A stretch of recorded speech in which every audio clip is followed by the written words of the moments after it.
All right. Hi. So we're Massenet. Welcome to episode 3. I'm Naishali. I'm Anna. I'm Elena. And I'm Daphne. And And this week we're going to be comparing and contrasting the two types of detectives, one being a film noir private investigator and one being the classic Sherlock Holmes detective. and the two movies that those are in, the film noir detective is in Murder My Sweet, which is by Edward Dmytryk. I don't know if I pronounced that right. And then Sherlock is in Pearl of Death, which was directed by Roy William Neill.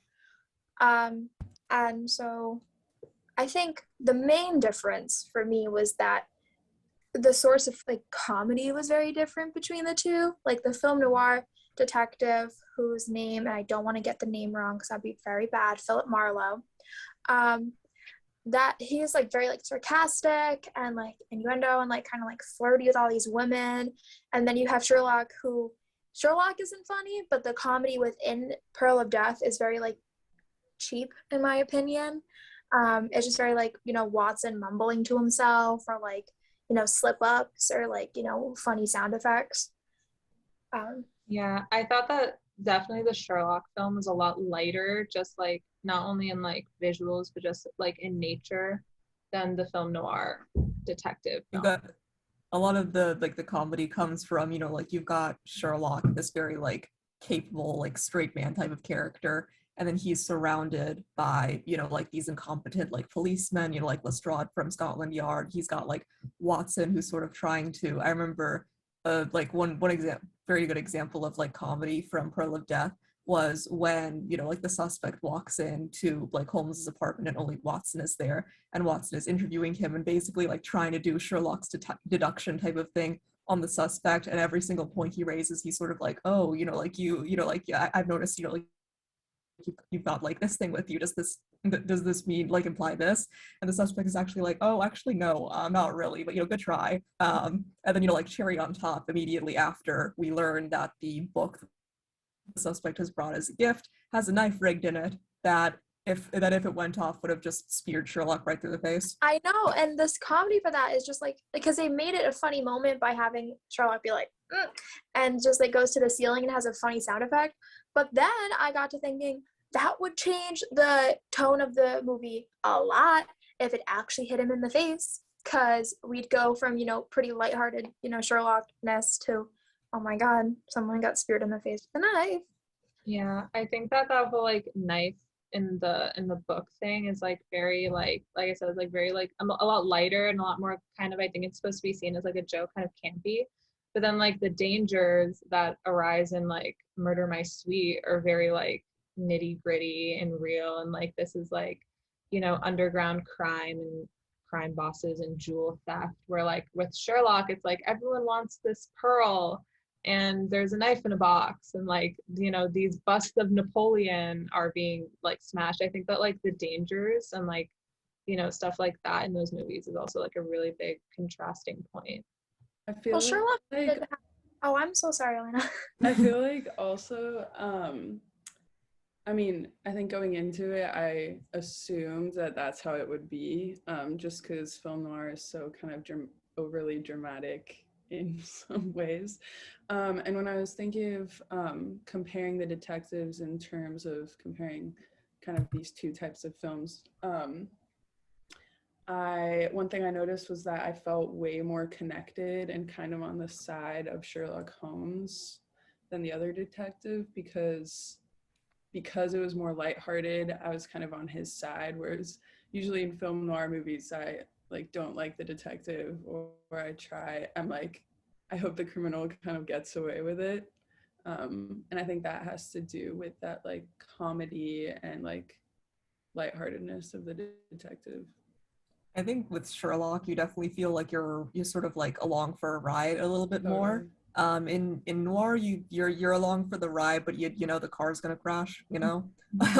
Sort of like it's like a very steady spiral into sort of like into a disaster. Like something's gonna go wrong. You're gonna go off the rails, but you don't really know when. And you kind of like that's another thing that I noticed, where it's sort of like when you're watching like a Sherlock Holmes, like movie adaptation, when you're reading a story, um, you never have to fear that Sherlock might die. Like you never have to worry about him dying or Watson dying, excluding that one Sherlock Holmes story where he fell off the goddamn waterfall and then Arthur Conan Doyle had to bring him back anyway. But aside from that, you don't have this fear in mind of like, damn, is the detective gonna die? In film noir, I feel like that's sort of always a very realistic idea to keep in mind of like, when is he going to die? When is he going to get mortally wounded? It's always kind of right there, him and basically every single major member of the cast surrounding him. I also think that for a lot of us, like Sherlock Holmes is a character we've heard about at least before. Or like, I remember when I was growing up, like Disney Channel, they would have an episode where like one character pretended to be Sherlock and like solve a crime. And then we had like them in like our literature books in class. And like for us, like film noir is kind of like, at least for most of us, I think it's like a newer concept of like watching it and analyzing it as, film noir. So I think a lot of us already had an expectation of what Sherlock was like, and knowing like, it's lighthearted, but then like there also were murders that took place in this movie, which I think I forgot about.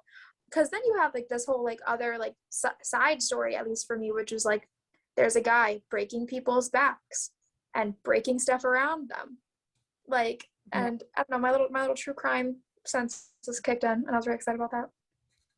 Yeah, and another thing I think to like kind of add on to what Daphne was saying about the different rides you're getting taken on in these movies, I think a really major, I guess, like contrasting point between them is that in the Sherlock film, you don't really know what's like, you watching the crime from the outside. You're watching it, you're with him trying to solve the crime, while with noir, and when you're following like a noir PI, they're usually directly involved in the crime, and they're like with the criminals, and they're like, doing all the kind of underground stuff. So with Sherlock, he's like finding the clues and he's trying to figure out who it is. But with the PI movie, you kind of already know who it is.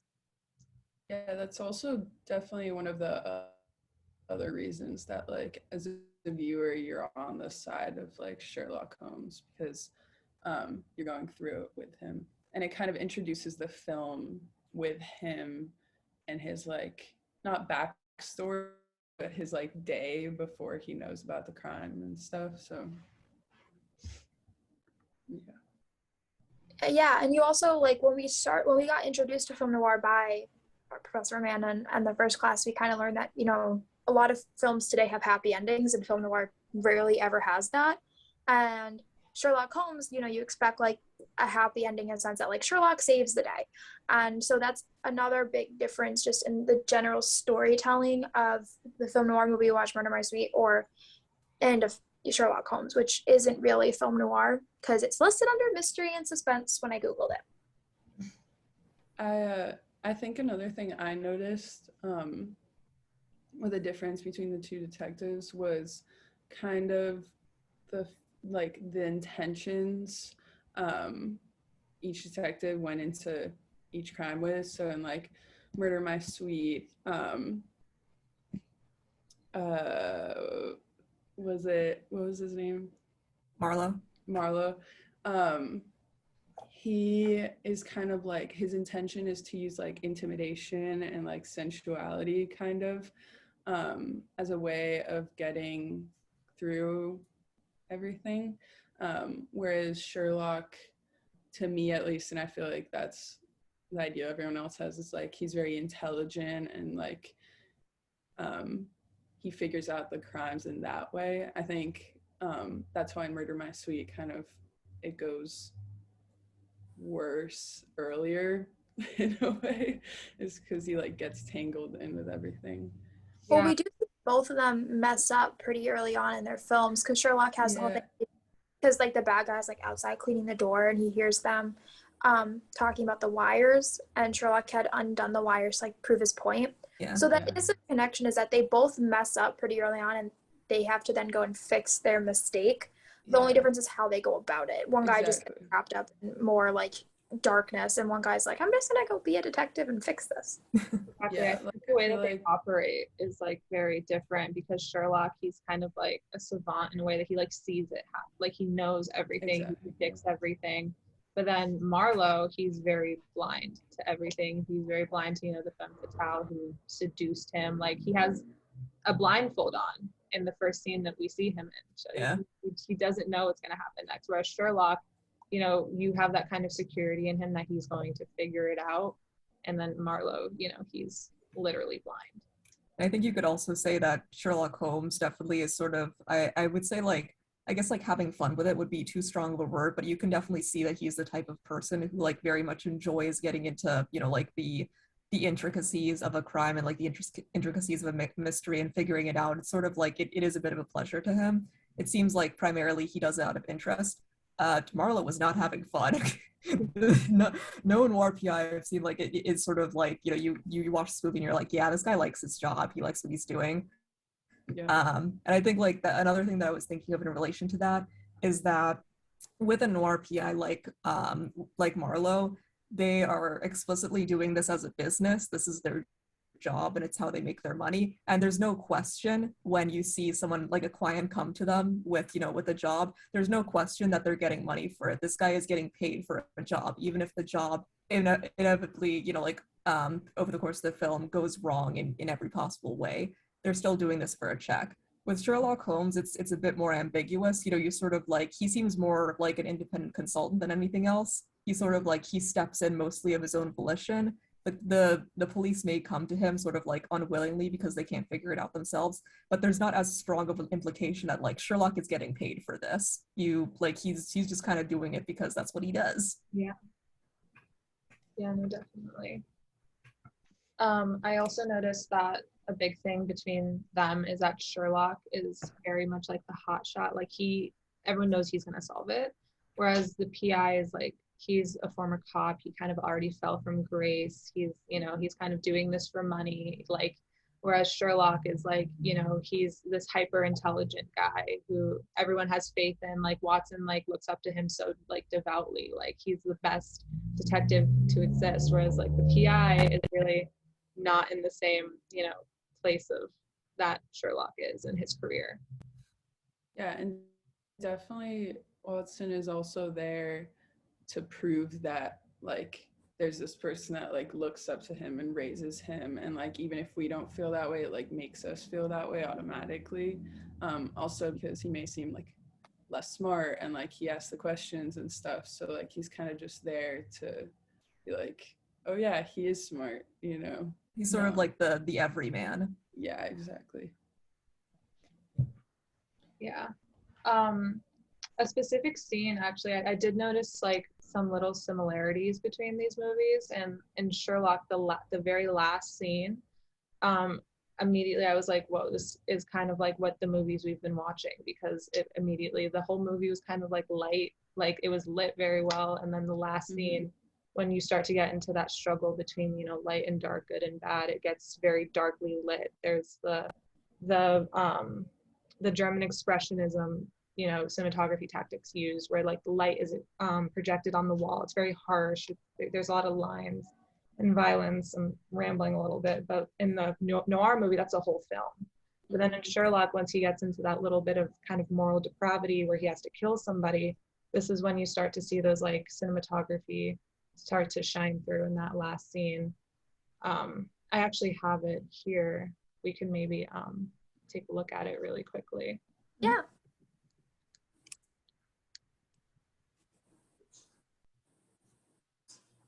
So as you can see, the creeper, then you have all the lines created by the shadows and the lights, the chiaroscuro. Yeah.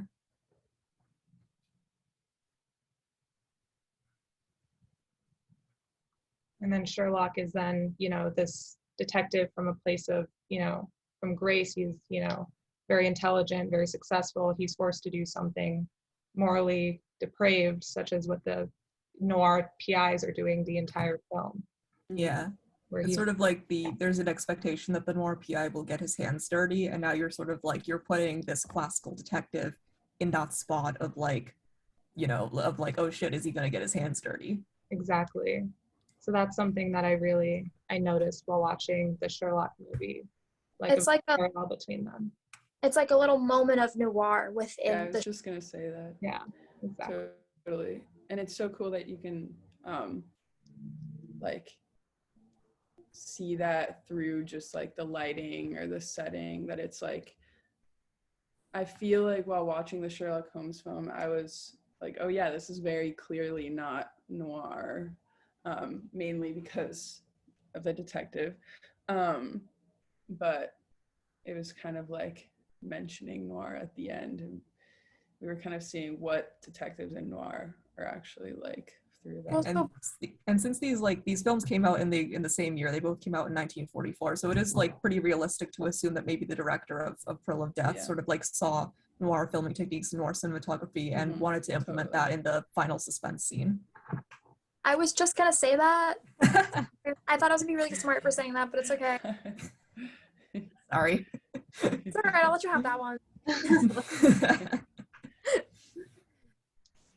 Yeah, I think that like with what we saw in that scene, Sherlock really, like, we don't expect him to like stoop to the levels that we kind of expect immediately a noir PI to stoop to. We kind of just expect them to like, you know, do the wrong thing to like get, you know, the answers or whatever. But then Sherlock kind of shocks us in that scene, whereas with the noir PI, we're kind of expecting that from them. Yeah, Just I wait think for somebody. motorcycle just went by on my street once. But like what I was gonna say is sort of, you know, like we saw it a little bit in the very end of that clip that we just showed on the screen share. But if you'll notice, sort of like when Sherlock and the Creeper are inside the house, you've got all the Scotland Yard guys from outside the house coming in, you know, like to rush in as reinforcements. The noir PI would never have had those reinforcements. Sort of like in those final suspense scenes, the noir PI would always be alone. Sherlock does get that suspense, that sort of like noir-like confrontation, but at the end of the day, he has his guys to back him up. You wouldn't see that in noir. Totally. I feel like generally noir detectives or cops are much more like one-dimensional. I feel like one thing I noticed was that through the questions they were asking, like even just in the beginning, in the beginning of Murder My Sweet. yes, I get the two movies mixed up, but in the beginning it opens up with the questions and all that, and it was just very one-dimensional questions and like simple ones, and I think that's a thing that I noticed differently with the Pearl of Death film, and that again shows like the intelligence versus like the simplicity of noir detectives. They do also both throw you into the middle of a story at the beginning, because I guess the beginning of like the real film. Yeah. It's like, because as though like even though Murder My Sweet, they take you back in time to tell you the story, it's still like, for if like this was real life, it's still the middle of it, because it's just the interrogation about what happened. He's still go to court and then go to jail. But then for Sherlock, you're thrown in the middle of, they're trying to get this pearl back. And so like it's not like we get told the backstory about the pearl later in the film as we hear about it, but it's not like we hear about the pearl, then he goes on the boat or the train or whatever, and then he gets the pearl, and then we have to go through, like we just are in the middle of what they're doing, and then we get taken back in time, at least either through an explanation or through like actual back in time about it. Yeah, sort of like the like the I don't know, like the assurance almost that the film is giving us that something bad has already happened. Like the disaster has already happened. We're seeing sort of like the aftermath of that, you know, in the you know, like right at the beginning. And then we go back and we see how it happened. That's sort of like that sort of, I don't know, guarantee that something bad will happen in this movie isn't what you don't get that same thing in the Sherlock Holmes movie. Yeah. I do like 10 minutes of boringness to like get through before you get to the story in either film. Just like in it. Not having to sit there and wait and be like, okay, when does the plot start? What, so like the interrogation scene and then the like the whole boat sequence? Yeah. I was in from the beginning versus just waiting. Yeah, I think that's kind of convoluted plot. We saw it in Double Indemnity when Neff was sitting in that chair and he's recounting this convoluted story that like it's gonna end bad because Neff is shot, but here it ends bad because he's already been captured by the police and he has bandages over his face. Mm-hmm. So I think that like that kind of immediate hopelessness and fatality, you do not get that from the Sherlock Holmes film. Yeah. You get sort of like you get intrigue instead because like you've got the you've got the woman going into to the cabin to steal the pearl, and so you instead of like that like I guess like noir hooks you with like almost a sense of dread, and then a Holmes film would hook you in with a sense of curiosity or intrigue.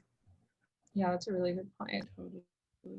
Yeah, I think just the way these films looked too is just so different. Like in Murder My Sweet, that one sequence when Marlowe is like he's been drugged, and you just get this whole weird surrealism kind of like he's running through doors and he's hallucinating, and then you have these awkward kind of spider webs on the screen, which I feel like are supposed to symbolize something, but I was just kind of distracted by like them. I didn't really get why they were there, but and then the Sherlock film, it's very like this is very straightforward, this is very like nice, this is very everything's gonna be okay, there's some comedic relief thrown in there, then you get like intense hallucination drug sequence. Murder My Sweet was freaky. Yeah. I saw some stuff that like current movies are pulling from film noir. Like I got like intense like Get Out moments from like the falling back in like the Black Abyss scene, because Hugh made us watch Get Out and Scream 101, and I will never recover from that because now I see a teacup and I'm terrified. I still need to watch that. Oh my god, it's great. So good. He is forever ruined for me.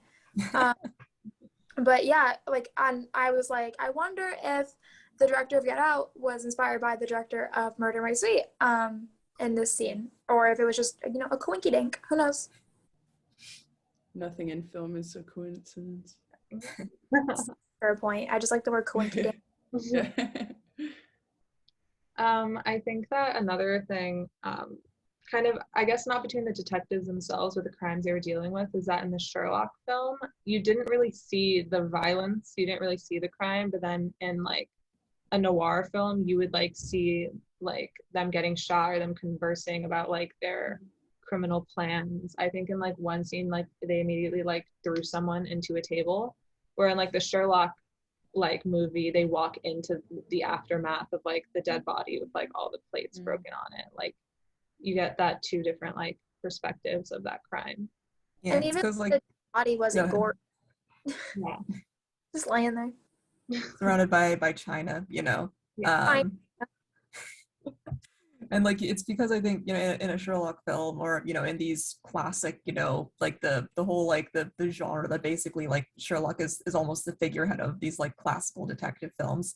You never have anyone that's close enough to the criminal in the main cast to like to be there when the crime is committed. The protagonists are never that close to the criminals that like they might see the crime before like the news or the police hear about it. And then in noir, like the protagonists are almost synonymous with the criminals. Either like the PI is like romantically, sexually involved with the woman, or like they're committing the crimes together and they're conspiring because he's somehow gotten wrapped up in it. Totally. I was just thinking that how with Sherlock Holmes, we like see it from more of a detective point of view, whereas in like noir, we kind of, we hear like the voiceover of the criminal or of like everyone that's committing the crime, and we're like much closer to them, so it kind of makes sense that we watch kind of the murder happen or whatever crime happens.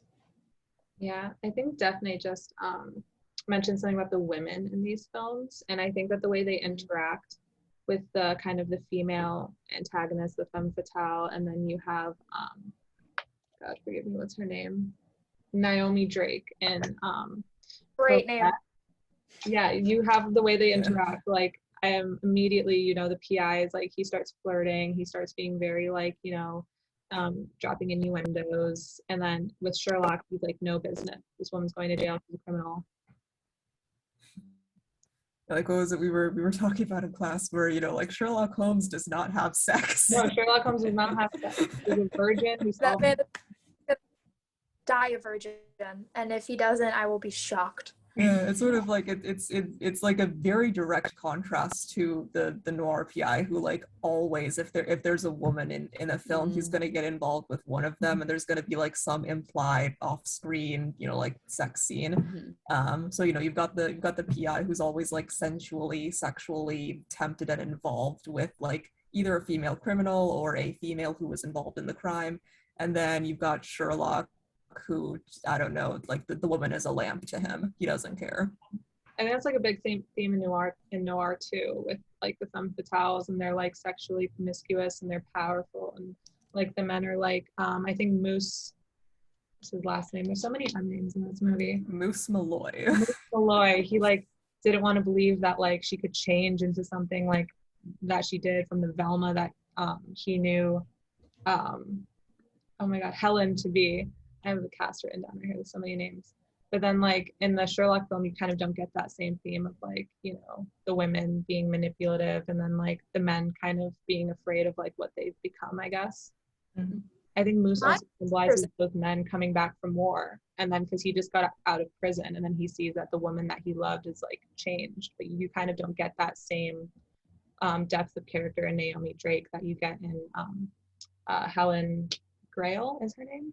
Yeah, or at least the name that she's going by at that point. Yeah, her current name. Exactly. I will also say, this is kind of a topic twist, but not really. Miles Mander is in both of these movies.